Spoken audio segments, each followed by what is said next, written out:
Wouldn't you agree it's time to stop leaving your dream life to chance and start creating it?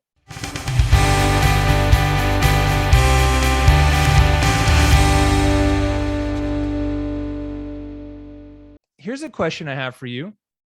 What would you do if you won $10 million in the lottery? What if we don't leave this to chance? What if you could bring in $1 million year after year, or $10 million year after year? What if it stayed the same? And if you didn't win, and we didn't build a system for you to bring in this money every year? Which option would you prefer? Do you want to plan, or are you going to leave this to chance? Wouldn't you agree it's time to stop leaving your dream life to chance and start creating it? One, I'm going to share with you the six successful traits of all PT business owners. Look, I've been a PT since 2009. I've been a massage therapist since 99. I treated patients for over 20 years.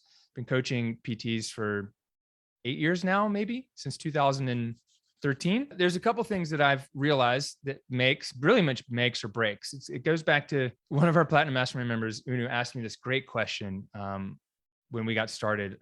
He said, Aaron, what causes people to fail? And I said, the better question is, how about what causes people to succeed? Quick to take action, quick to ask for help, quick to share your wins and lessons. Yeah, those are the real big three things. The 6 successful traits of all PT business owners go like this. Number 1, they know their why and their purpose. But it's not just knowing why. It's like getting really clear on why. And part of that is they tell the truth about where they are now. This isn't just an opportunity to say, hey, yeah, I'm struggling. I had a couple failures. It's like telling the truth. Like, I'm really not made to be a business owner. I really do not like the uncertainty. I'm not comfortable with investing time, my income, even sacrificing my relationships to go all in on doing something. They're really not going to do that. And partly is because they don't know why this is important to them. But about telling the truth about where you are now, it's not lying to yourself. There's a lie that we all tell ourselves, and that it's not that it's okay. It's just not willing to accept the hard truth. We have to know our goals. Like I already said, you have to know your goals and why they're important, but it's not just good enough to replace your job. Really, like, your goals should be bigger than just you. Our goals are about something bigger than just us. We can get more people on board with them. And if I'm really clear about it, and I know why they're important, then that's what's going to keep me getting up every day at 5 a.m. to go to work. The other thing in this, your why and your purpose, is because you have a clear plan in front of you to crush your goals, so that you can put that blinders on and just say, okay, this is my goal.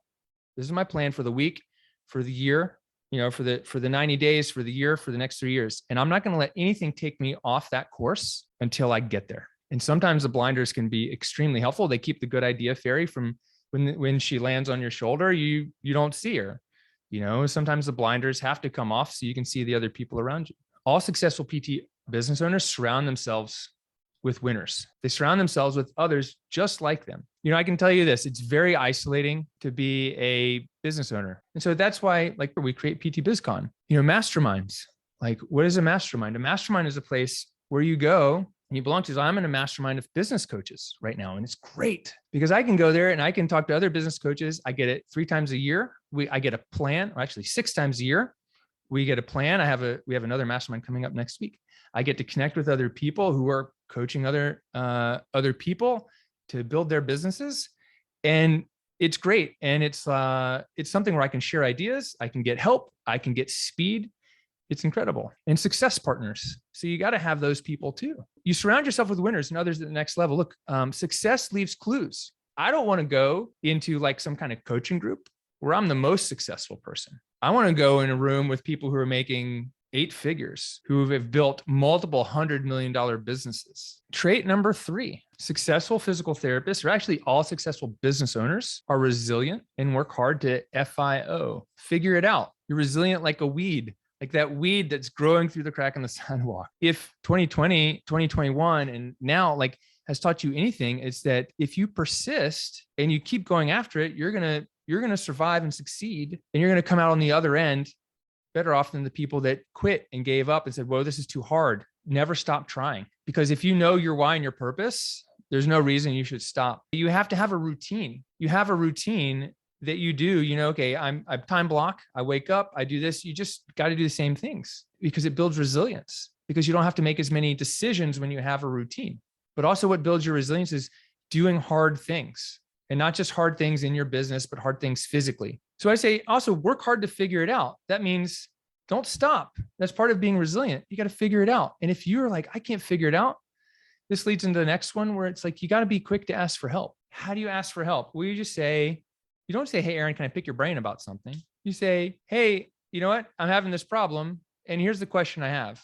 I'm thinking of these two options. The first thing you have to do before you ask for help is you have to check your ego. Your ego is the thing that's keeping you from success. You have to check your ego and understand that, yeah, absolutely. You will figure it out eventually. But if you want to get through this faster and get to success faster, you just got to ask for help. You got to be quick to ask for help. And our ego is also the thing that gets in our way when we're lying to ourselves about why this is important to do now, whether we're ready or not, whether we truly want to go through the challenge of launching or scaling a business. It is not easy. It's not for the faint of heart. It's not for people that like security and safety. It's for people that want to change the lives of others in a meaningful way, and you'll do nothing.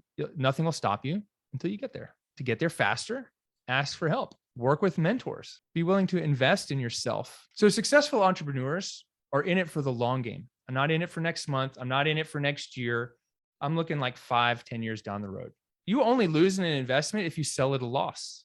Okay, successful entrepreneurs are quick to take action and execute. So what does that mean? That means just doing something. Be quick to take action and execute. You're never going to run out of bullets. You won't. That is an entrepreneur. But you just need to get off the fence and start doing something. You guys do the thing, do the work, Because if you start going down the wrong road, you know what Robert Frost said, take the road less traveled. Well, what he didn't say was if you're on the wrong road, you can always go back and get on the other one. But that's my job as your coach. I'm in the helicopter and you're in the forest and you're running along and we got a two-way radio and I can say, hey, about 100 yards, you're going to turn left. But if you go straight, you're going to keep running for 100 miles. If you turn left, you'll be at the highway in about 2 minutes, 50 yards, because speed wins and action beats anxiety. But the longer it takes you to get there, the more likelihood someone else is going to get there first. You have to be quick to share your wins and lessons. Are you actually sharing your wins and lessons when you watch my YouTube videos or Instagram stories or Facebook lives? That's okay. You don't have to. I don't really care if you comment on my stuff. But what I'm saying is, are you doing that? Because the only reason that I'm here today is because I started sharing what I learned. By sharing what you know, you're not giving away a piece of the pie. It's not a zero-sum game. It's not about the information. It's the implementation and the action you take. But by sharing what you know, your wins and lessons, by helping other people, you, to use a really big word, edify yourself as an expert, because now you're the expert and people will come to you for help.